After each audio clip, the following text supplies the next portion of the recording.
The Steelers' Cam Heyward compares himself to a powerlifter as he seeks out a big new contract with the team. Say what? Welcome to the Steelers update from PennLive, where we keep track of all things Steelers, so you don't have to. This is John Lucy reporting. The reigning NFL Man of the Year is seeking to make history in Pittsburgh.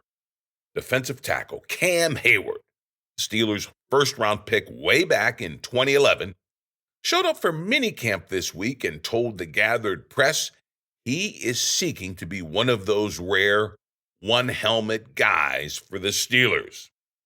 In short, Heyward, at age 35 and coming off a major injury that ruined his season, wants a big new contract that would pay him top money for the next 3 years. As football investments go, this one is fraught with peril. But it's Cam, right? Well, Heyward is making a novel comparison in pushing for an estimated $16 million to $20 million a year over the next 3 seasons. He's at an age where defensive tackles just don't command that kind of money, especially those coming off 2 surgeries for a groin injury that hampered him all year in 2023.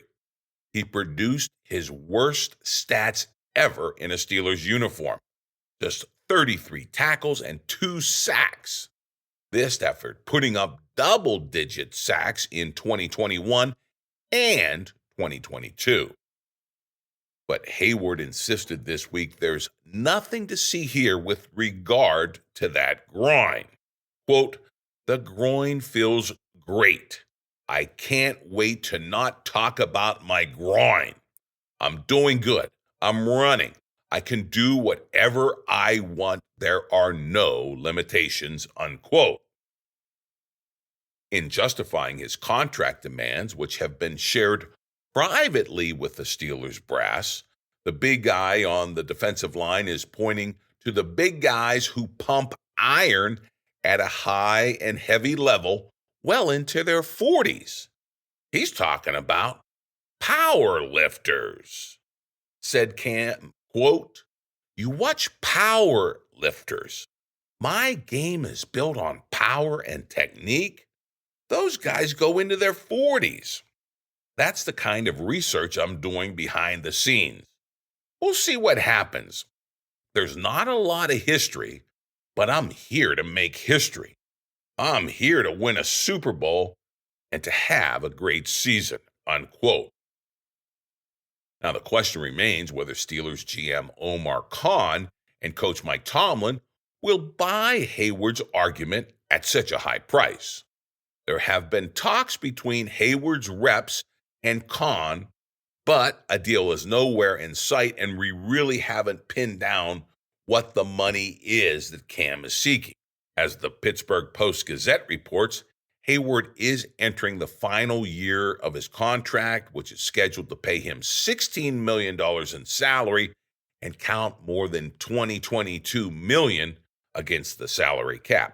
So you got to figure his demands are in that range.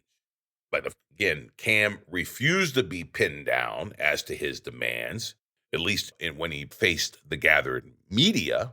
But he did make clear he's not about to offer any discounts for his age or to remain with the Steelers and become just a handful of Pittsburgh players in history with such a long tenure.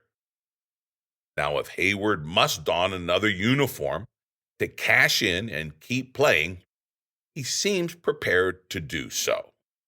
In his comments quoted in the Post-Gazette, the defensive tackle sized up his special place in the market like this, quote, "There's not a lot of history behind it," he said, of players at his position commanding big salaries at age 35.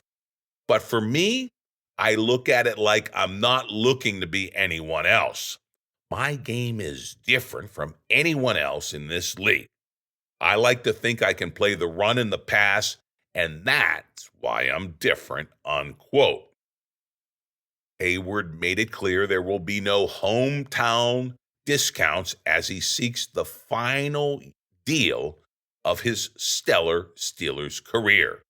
Quote, I'm looking to be here. The value is what we decide. For me, I want to be valued at my position. I understand I came off a rough season, but I don't think it's a step down from where I can play. I'm still at the top of my game. I'm still a top 5 player at my position. I play the run and the pass. I bring leadership. It's not anything I discount, unquote. Then, of course, there's Heyward's special place as a beloved Steeler. He's one of Mike Tomlin's favorite players. The coach even called Cam, quote, my guy, as the defensive tackle showed up for camp. As the Post-Gazette points out, only legendary center Mike Webster, who logged 15 seasons in the black and gold, and Big Ben Roethlisberger with 18 seasons have played more than the 14 seasons Heyward would have under his belt after this year. Another couple years beyond 2024 would put Cam second only to Big Ben as an all-timer with the team. Quote, there was a conversation between me, Omar, and Mike T. There are certain guys who are one-helmet guys. I want to be one of those one-helmet guys. There's a hunger and a desire there, but that doesn't mean just hanging it up and calling it a career. To me, I have more bullets to fire, and I'm excited to do that, unquote. Now, the Steelers, meanwhile, well, they're doing their due diligence to ensure that a new deal for Cam doesn't blow up in their face. We have much more on the fallout from the Steelers minicamp, including some interesting insight to the other side of the line, that offensive line that could be taking a major step up in 2024. It's all in this deep dive edition of your Steelers Update podcast. Hey, and be sure to check out my full print column first thing Thursday on PennLive. As always, it will be packed with plenty of memes, bringing all the latest, greatest Steelers debates to life and to laughs. Right now, let's get right to it. First up, we check in with the brick house. I'm talking about second-year offensive tackle Broderick Jones. There's plenty of talk about him moving to the left side of the line, making room for rookie and 2024 first-round pick fraught on the right side. The Steelers are poised to have their best offensive line since the golden age under center Marquise Pouncey and the boys. But there's a lot that needs to be settled and solidified, including how rookie center Zach Frazier figures in to Pittsburgh plans.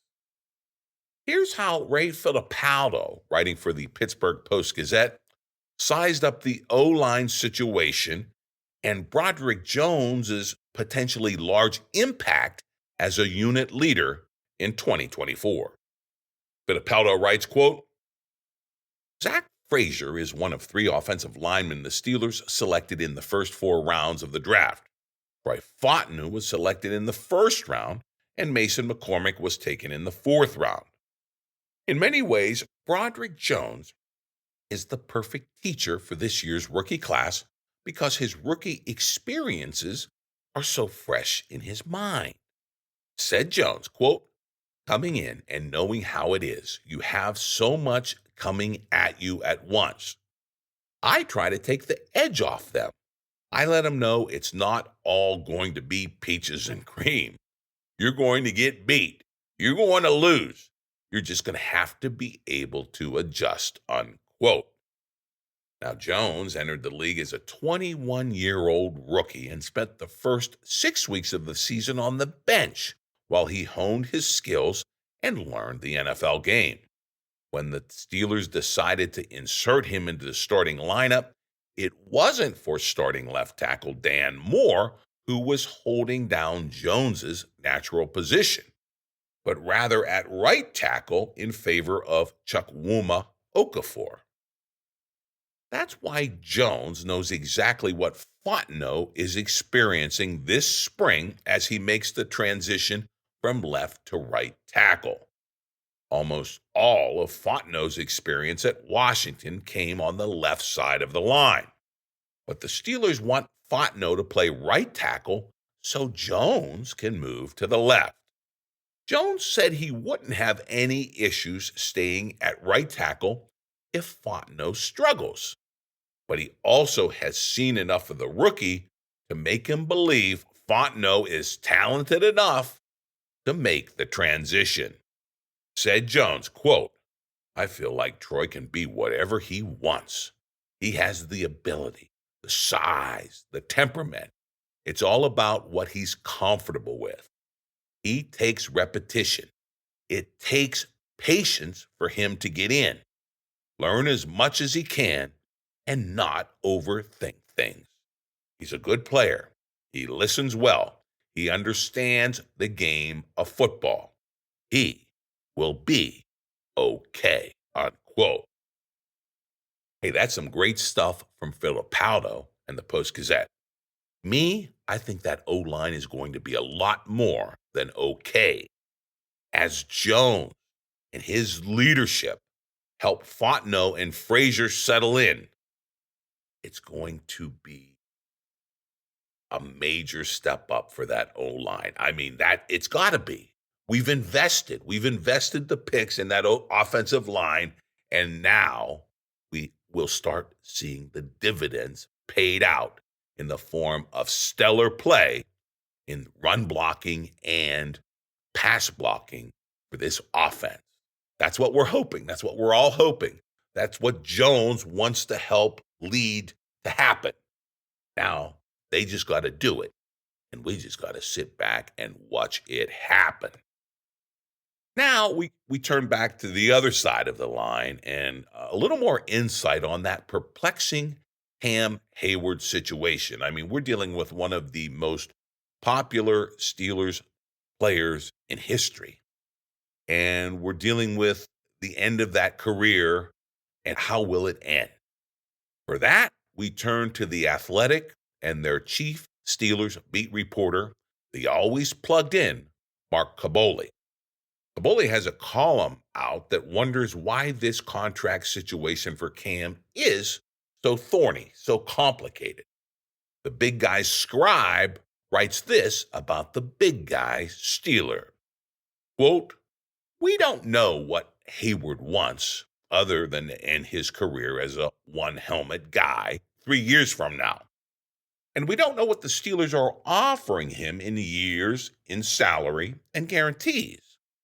That makes it difficult to take a side in this argument. Regardless, this should not be that difficult to figure out. We have a player who wants to finish his career with the team that drafted him and to be valued for what he has done. A player who still believes he can perform and wants to get one last payday. Then we have an organization that wants to protect itself from a potential arbitrage of a contract. For the oldest defensive lineman currently on a roster, who is coming off 2 major surgeries in 5 months, that could hinder the team in the future if things go wrong. Both are correct in how they are approaching this situation. But let's not paint this as something that's impossible to work out. Heyward has to be realistic about what he wants in guarantees, and the Steelers have to acknowledge that one injury-riddled season shouldn't automatically signal the end of Heyward's effectiveness. Middle ground can be easily found, and it will be, just not right now. Both have time and will surely use it to their advantage. Now, there is a rub. Nobody knows which version of Heyward the Steelers would be getting this season, next season, and in 2026, if indeed Heyward gets that 2-year extension that he wants. On one hand, Cam has been quite durable throughout his career. On the other, he was a shell of himself when he returned last season from that groin injury. And then there's his age. 35 is ancient for an NFL defensive lineman. You can see why the Steelers are hesitant to throw a ton of money at Heyward, despite his significance to the organization, both on the field and off. It makes it almost impossible to fairly gauge his market value because of the lack of comparisons out there. Calais Campbell, who was 37 years old, earned $7 million last season with the Atlanta Falcons. He remains a free agent so far this year. Fletcher Cox, who was 33, earned $10 million with the Philadelphia Eagles and then retired. That's the comparisons out there, and they're not favorable to Cam Heyward. But what was favorable was that insight into this situation from one Mark Kaboly with The Athletic. This is one that is going to unfold over months, not weeks. Let's put it that way. This could be one of those where Cam shows up for training camp in Latrobe and then doesn't practice until he gets his deal. Kaboly seems to be telling us that Cam, at his age, coming off 2 groin surgeries, at this position of defensive tackle, is a unicorn in seeking a big contract, a big final deal to cap his career. And I don't know about you, but I don't know many NFL teams who sign a lot of unicorns. So that's the situation that has to be worked out. What is Cam going to deliver for the Steelers, and what are the Steelers getting for their money that Cam wants? Hey, we're going to see, but I would bet that something gets done eventually, because no one, not Cam Heyward, not Mike Tomlin, certainly not Steelers fans, want to see this great Steeler in any other uniform but the black and gold. That is one thing you can bank on. And of course, we're going to be following these Steelers as this 2024 team is finally in sight and coming into focus throughout the weeks and months ahead. It is exciting, it's building, and we finally see the season ahead. Of course, lots to come between now and then, and we'll have it here on your Steelers Update podcast every week, every Wednesday afternoon. Sign up where you get your favorite podcast to get it automatically. And of course, log on to PennLive.com for your real-time Steelers news.